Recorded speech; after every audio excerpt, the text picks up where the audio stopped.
हाय बच्चों, कैसे आप सभी लोग। आशा करता हूँ सभी लोग अच्छे होंगे। आप सभी को सबसे पहले हमारे YouTube channel 1B online classes में सभी का स्वागत है। तो बच्चों, जैसे कि आपको पता होगा कि 22 फरवरी को बोर्ड एग्जाम आ गया है। तो आज से जो है class 12th NCERT based chemistry का मैं ऐसा सेशन स्टार्ट करने जा रहा हूँ जहाँ से आपके बोर्ड परीक्षा में आपको वहां से क्वेश्चन दिखने ही दिखने, ठीक है ना।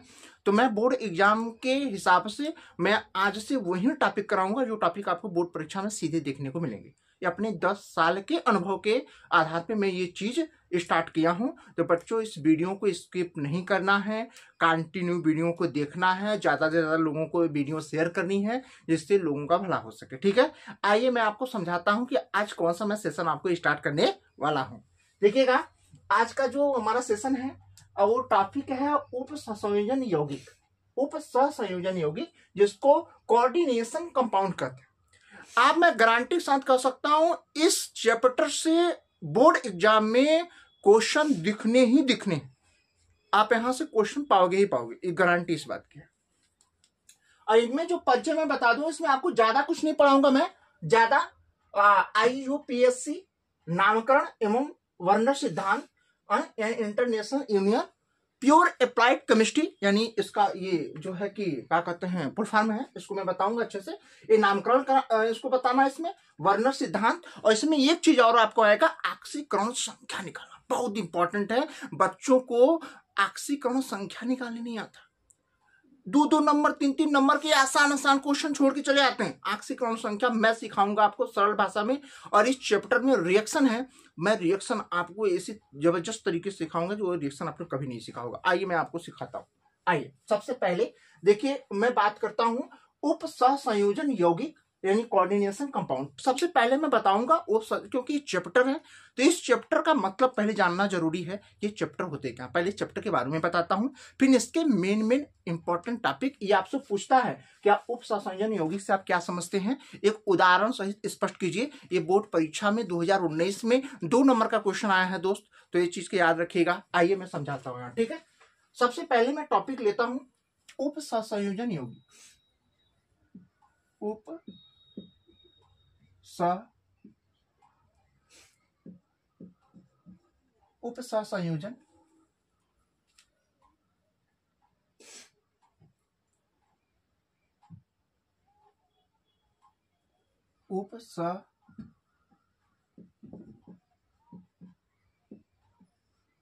सहसंयोजन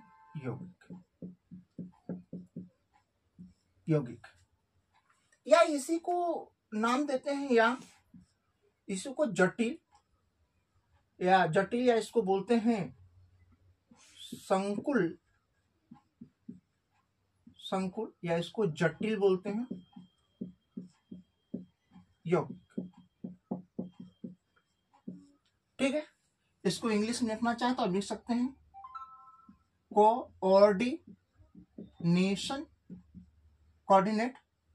कोऑर्डिनेट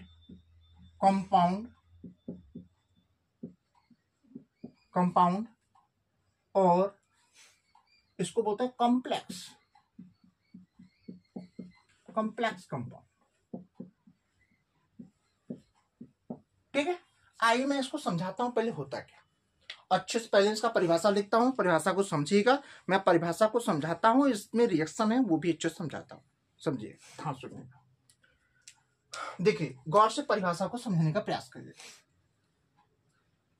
ना, तब आपको स्पष्ट हो पाएगा। जब, ठीक है, जब दो स्थायी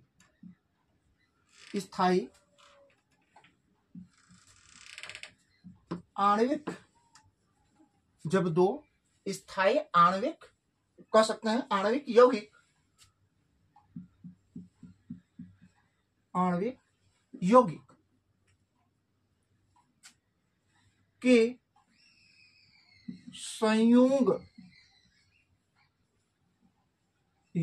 के संयोग के परिणाम स्वरूप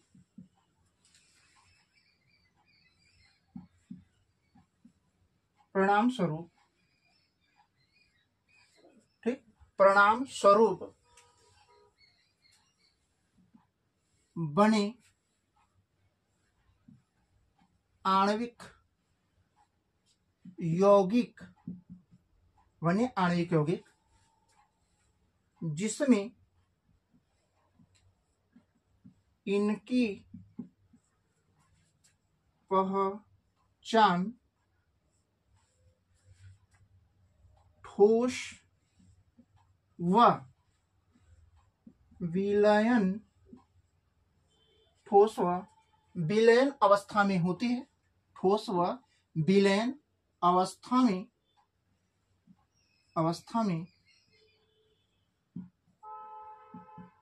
में होती है, ठोस व विलयन अवस्था में होती है, ठोस व विलयन अवस्था में होती है, ठोस व विलयन अवस्था में होती है एवं इनके गुण,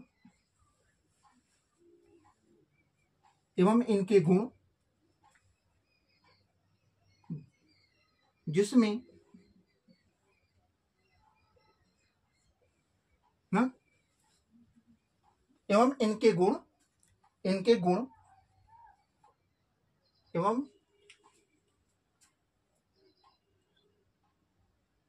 एवं जिसमें इनके गुण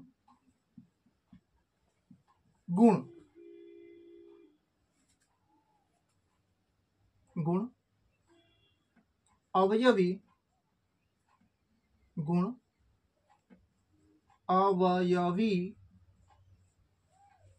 एवं इनके अवयवी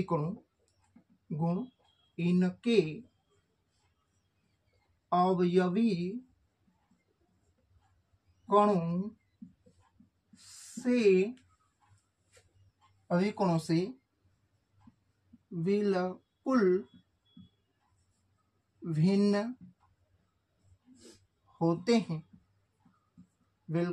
होते हैं, ठीक, भिन्न होते हैं, वह उप सहसंयोजन यौगिक कहलाते हैं, वह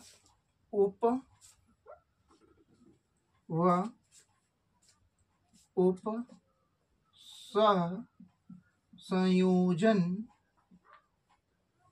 सहसंयोजन यौगिक कहलाते हैं। समझ में आया? ध्यान समझिएगा परिभाषा को। जब दो स्थायी आणविक यौगिक, कौन सा? स्थायी आणविक यौगिक के संयोग के परिणाम स्वरूप बने आणविक यौगिक जिनमें इनकी पहचान ठोस व विलयन अवस्था में होती है एवं इनके गुण इनके अवयवी कणों से बिल्कुल भिन्न होते हैं, वह उप सहसंयोजन यौगिक कहलाता है। इसका मैं जो है आपको रिएक्शन के माध्यम से समझाने का प्रयास करता हूं। उससे पहले एक चीज और नोट करता हूं, यहाँ पे ध्यान दीजिएगा, ठीक। उप सहसंयोजन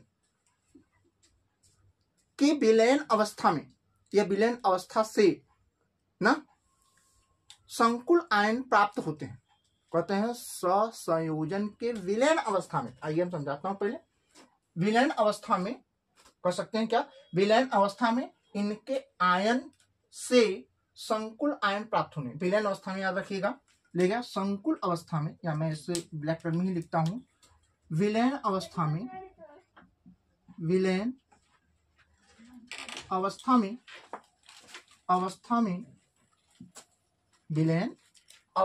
क्या विलयन कहते हैं? विलयन अवस्था में विलयन में इनके आयन, विलयन में इनके आयन से संकुल आयन प्राप्त होते हैं। अब ध्यान सुनिएगा, विलयन में इनके आयन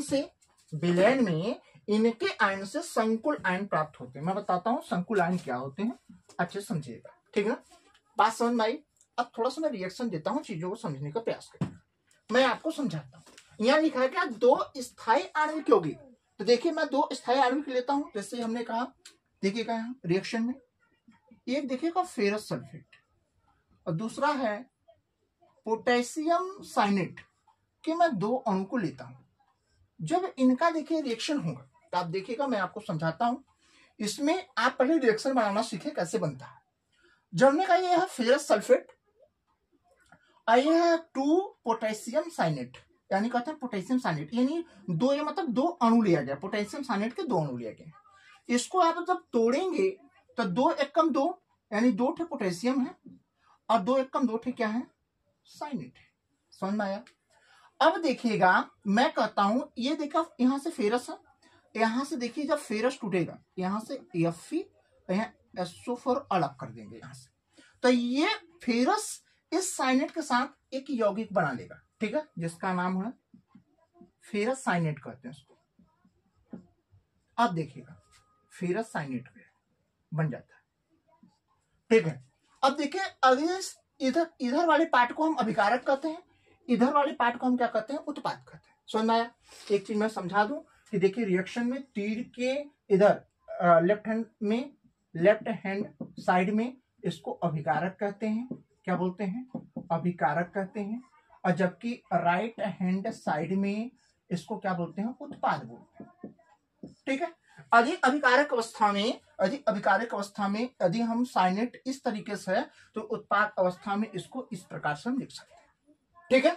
अधिक पोटेशियम यहाँ इस अवस्था में है कि इसको यहाँ पर इसको K2 और SO4 इसके साथ यहाँ लिख सकते हैं। ऐसा क्यों लिखा गया मैं आपको बताता हूं। पोटेशियम जो है ये धातु है, इसके बाह्य कोश में 1 इलेक्ट्रॉन होते हैं, तो हमेशा ये 1 इलेक्ट्रॉन क्या करता है, त्याग करता है, और उस पर सल्फेट SO4 जो होता है, ये SO4 हमेशा 2 इलेक्ट्रॉन ग्रहण करने की क्षमता रखता है। तो एक पोटेशियम 2 इलेक्ट्रॉन दे नहीं सकता, तो हमेशा यहाँ 2 पोटेशियम रहेगा, तब जाके इसको इस पे 2 प्लस चार्ज होंगे तो इस पे 2 माइनस चार्ज होंगे, यानी ये 2 दे सकता है और ये सल्फेट 2 ले सकता है। इसकी वजह से यहाँ 2SO4 यानी K2SO4 यानी पोटेशियम सल्फेट। बात समझ में आई, स्पष्ट हुआ। इस तरीके से न समझाते लिख सकते हैं, कोई गलती नहीं। समझ में आया कि नहीं आया, आखिर न समझ में आया तो अब यहाँ देखिएगा, अब यहाँ ध्यान दीजिए, यहाँ जो आयरन है, आयरन यहाँ 2 इलेक्ट्रॉन दे सकता है क्योंकि इससे बाह्य कोश में 2 इलेक्ट्रॉन होते हैं, जबकि जो साइनेट होता है, ये साइनेट हमेशा 1 इलेक्ट्रॉन ग्रहण करने की क्षमता होती है, लेकिन यहाँ 2 आयरन 2 देगा तो 2 साइनेट होनी चाहिए ताकि 2 ठे इलेक्ट्रॉन ग्रहण कर सके। इसकी वजह से यहाँ Fe, यहाँ मतलब क्या है, Fe यहाँ साइनेट होता है, यानी यह फेरस साइनेट होता है, ठीक है। बात समझ में आई आपको, रिएक्शन स्पष्ट हो गया। आइए मैं आगे समझाता हूं आपको, ठीक। यदि समझ में आ गया हो तो अच्छी बात। आइए मैं आपको समझाता हूँ। यहाँ थोड़ा जो है ये चीज आप देख लीजिएगा, ठीक है। मैं हट जाता हूँ, आगे चलता हूँ, थोड़ा इसको मिटा देता हूँ, जगह की कमी। अब ध्यान दीजिएगा, जो यहाँ फेरस साइनेट है, ये फेरस साइनेट पढ़ेंगे इसको। यहाँ देखिए फेरस साइनेट जो होगा, फेरस जो साइनेट होगा, ये फेरस साइनेट 4 अणु पोटेशियम साइनेट के, 4 अणु फिर हम लेते हैं किसके, पोटेशियम साइनेट के 4 अणु को लेते हैं। जब पोटेशियम साइनेट के 4 अणु लेंगे तब देखिएगा, जब लेंगे तो यहां देखिएगा 4 का गुणा ऐसे कर दीजिए, नहीं इसको हटा दीजिए ब्रैकेट, कोई दिक्कत नहीं है। अब देखिएगा 4 एकम 4, अब इसको तोड़ लीजिए 4, इस तरीके से होगा। अब 4 यहाँ 4 CN हो जाएगा। अब देखिएगा, अब ये 4 इधर जाएगा, जब इधर जाएगा तो इसको हम इधर जाएगा तो इसको कैसे लिखेंगे, CN4 लिखेंगे। ऑलरेडी यहाँ CN2 है, अब CN2 है, अब इसको जोड़ेंगे तो CN6 लिख सकते हैं कि नहीं लिख सकते, समझ में आया। तो यहां हम लिखेंगे क्या, यहाँ CN6, और ये आयरन इसके साथ जाके क्या हो जाएगा, सर यहाँ फिट हो जाएगा, या पहले इसको ऐसे लिख दें, ठीक। यहाँ देखिएगा ये आयरन इसके साथ हो जाएगा Fe, इसके साथ, और ये 4 इसके साथ जाके जुड़ जाएगा, तो 2 यहाँ है और Cn इस तरीके से देखिए ये जुड़ के Cn6 हो जाएगा, तो ये Cn6, ठीक है। इतनी बात स्पष्ट हो पाई, Cn6 हुआ, और उसके बाद में, ठीक है, और ये जो 4 पोटेशियम अणु है, ये 4 पोटेशियम अणु को चाहे आप ऐसे भी लिख सकते हैं, देखिएगा आप इसको इधर लाके चाहे इसे 4K में भी लिख सकते हैं और चाहे इसको ऐसे भी लिख सकते हैं, दोनों तरीके से आप लिख सकते हैं, कोई दिक्कत नहीं है। समझ में आया? बात एकदम स्पष्ट हो पाई कि नहीं हो पाई? अगर बात समझ में आ गई है तो अच्छी बात है। चलो मैं आगे, बात स्पष्ट हो गई, आप इसको ऐसे भी लिख सकते हैं, ऐसे भी लिख सकते हैं, कोई दिक्कत नहीं है। स्पष्ट हुआ? चलिए मैं इसे तोड़े रहने देता हूं ताकि आप समझ पाए अच्छे से, ठीक है। अब इसका नाम कैसे लिखेंगे? तो इसका नाम है, देखिएगा अब इसका नाम कैसे लिखेंगे, अब देखिएगा यहां कैसे लिखेंगे। आप पहले ये अल्फाबेट के क्रम से लिखा जाता है, मैं इसको सिखाऊंगा, अभी आगे कुछ प्रोसेस होते हैं, लेकिन आप यहाँ लिख देना, फिर समझ लीजिए आगे इसके प्रोसेस होंगे, मैं इसको प्रोसेस को अच्छा समझाऊंगा कि इसे अल्फाबेट के आधार पर कैसे लिखा जाता है। आप समझिएगा, यहाँ पढ़ेंगे सबसे पहले पोटेशियम, यहाँ है तो हम लिखेंगे यहाँ पोटेशियम, पोटेशियम, पोटेशियम। अब देखो यहाँ जो आयरन है इसको फेरो पढ़ते हैं, तो फेरोसाइनेट पढ़ेंगे। कब पढ़ेंगे? फेरोसाइनेट, फेरोसाइनेट पढ़ेंगे। क्या पढ़ेंगे? फेरोसाइनाइड या साइनेट पढ़ सकते, साइनाइड ही लिख सकते हैं, फेरोसाइनाइड, पोटेशियम फेरोसाइनाइड करते हैं। समझ में आ गया? फेरोसाइनाइड, ये जो Cn है इसको साइनाइड पढ़ते हैं, तो इसको पोटेशियम फेरोसाइनाइड करते हैं। इतनी बात समझ में आई कि नहीं आई? इतनी बात समझ में आई, ठीक है। आप इतना स्क्रीनशॉट ले लीजिए, उसके मैं आगे चलता हूं, ठीक है।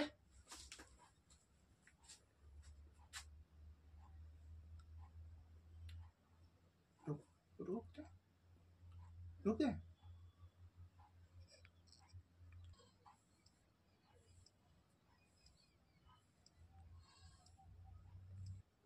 आइए मैं समझाता हूं कि संकुल आयन क्या होता है। मैं बताता संकुल आयन, देखिए संकुल आयन क्या होता है। मैं अभी जैसे रिएक्शन में हमने देखा कि ये है पोटेशियम,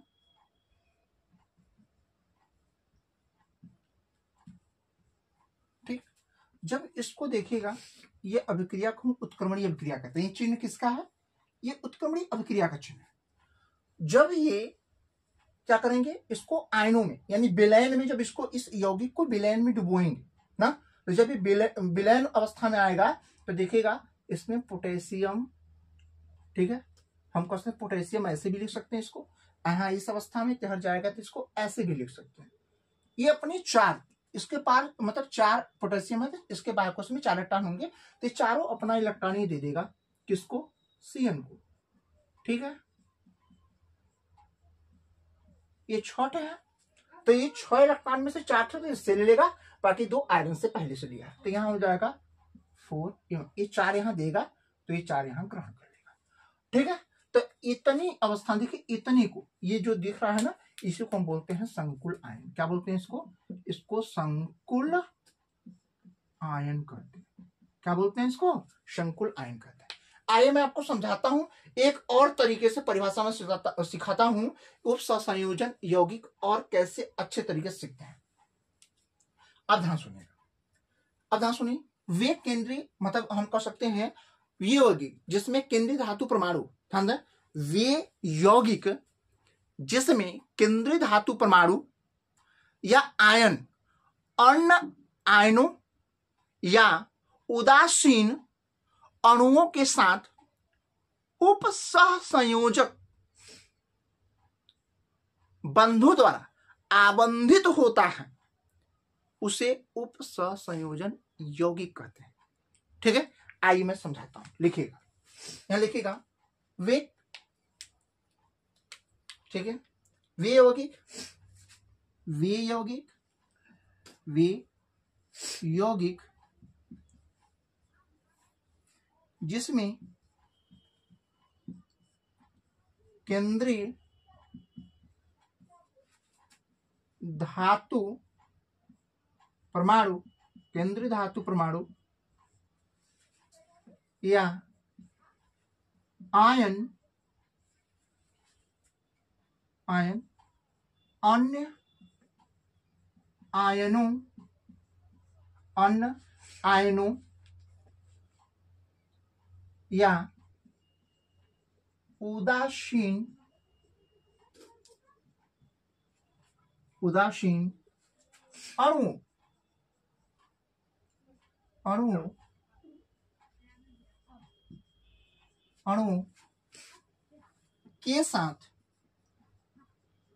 अणुओं के साथ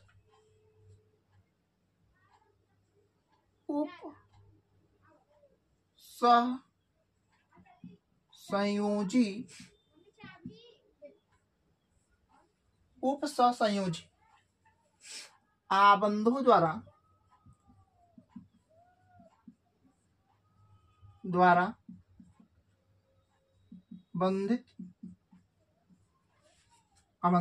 बंधित होता है उसे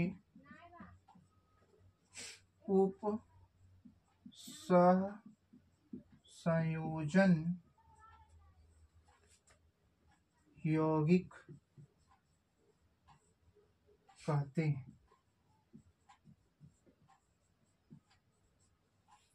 समझ में आया? उपसंयोजन यौगिक कहते हैं। इतनी बात स्पष्ट हुआ। वे यौगिक जिनमें केंद्रीय धातु परमाणु, मैं बताता हूं केंद्रीय धातु परमाणु या अन्य आयनों या उदासीन अणु। देखिए इसमें हम कहते हैं, यहां लिखा गया केंद्रीय धातु परमाणु। केंद्रीय धातु परमाणु इसमें कौन सा है? याद रखिए जो लिखा गया ऊपर केंद्रीय धातु परमाणु, तो केंद्रीय धातु परमाणु में ही आयरन है। ठीक है, इसमें कहा आयन अन्य आयनों या उदासीन अणुओं के साथ। यहाँ देखिए कुछ यहाँ उदासीन अणु भी मिलेंगे, यहाँ कुछ आयन अवस्था में मिलेंगे, कुछ धन आयन में, कुछ ऋण आयन में, कुछ उदासीन में मिलेंगे। ठीक है, अणुओं के साथ उपसंयोजन आबंधों या बंधित होता है। आबंधों द्वारा बंधित होना, उपसंयोजन द्वारा बंधे होते हैं, उसे उपसंयोजन यौगिक कहते हैं। आइए मैं समझाता हूं कि जो मैंने ये परिभाषा लिखा है इसको कैसे, इसका एग्जाम्पल मैं बताता हूं कि यहाँ जो लिखा ना, वे आयन या उदासीन अणु केंद्रीय धातु परमाणु को एकाकी इलेक्ट्रॉन युग्म प्रकृति प्रदान करके उपसंयोजन यौगिक बनाता है। कैसे मैं समझाता हूँ, याद रखिएगा। यहाँ देखिएगा Fe, यानी इसको बोलते हैं फेरोसाइनाइड। ठीक है, ये यौगिक इसमें इस प्रकार से यौगिक है। एक और संकुल आयन भी कहते हैं, याद रखिएगा, संकुल आयन भी कहते हैं या संकुलन आयन भी कहते हैं। अब देखिए यहाँ पे अच्छा समझने का प्रयास करिएगा। ठीक है ना, अच्छा समझने का प्रयास करिएगा। ठीक है, याद रखिएगा,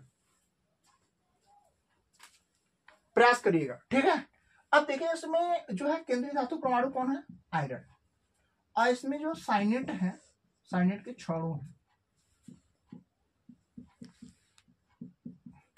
अब इसमें साइनेट जो है केंद्रीय धातु परमाणु को एकाकी इलेक्ट्रॉन युग्म प्रदान करके, यानी एक इलेक्ट्रॉन युग्म मतलब इलेक्ट्रॉनों का जोड़ा प्रदान करके, किसको? आयरन को। इसलिए तीर आयरन की तरफ जाएगा, याद रखिएगा, जिसको प्रदान करता है उसके जाएगा।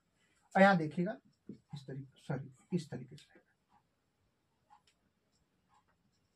ठीक है, तो ये रहा जो है, यही है जो हमने कहा ना, केंद्रीय धातु परमाणु को एकाकी इलेक्ट्रॉन, ये तीर का मतलब होता है इसमें इलेक्ट्रॉनों का जोड़ा, एक जोड़ा मतलब 2 इलेक्ट्रॉन ना युग्म कौन है प्रदान करके उसके साथ उपसंयोजन यौगिक बनाता है। यही है इसका एग्जाम्पल।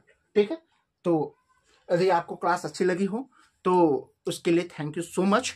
अब इस क्लास को ज्यादा से ज्यादा लोगों के पास शेयर करना है। ये बोर्ड एग्जाम के लिए बहुत इंपॉर्टेंट टॉपिक मैंने स्टार्ट किया है, इसको स्किप नहीं करना है, इसको अच्छे से देखना है, क्योंकि इसमें नामकरण बताऊंगा, ऑक्सीकरण संख्या निकालना बताऊंगा, बर्नर का सिद्धांत बहुत इंपॉर्टेंट है ना, इसमें लिगेंड इंपॉर्टेंट है। मैं आपको लिगेंड समझाऊंगा नेक्स्ट क्लास में मैं लिगेंड समझाऊंगा लिगेंड क्या होते हैं। ठीक है, मेरे इस वीडियो को ज्यादा लोगों के पास शेयर करें। Thank you so much.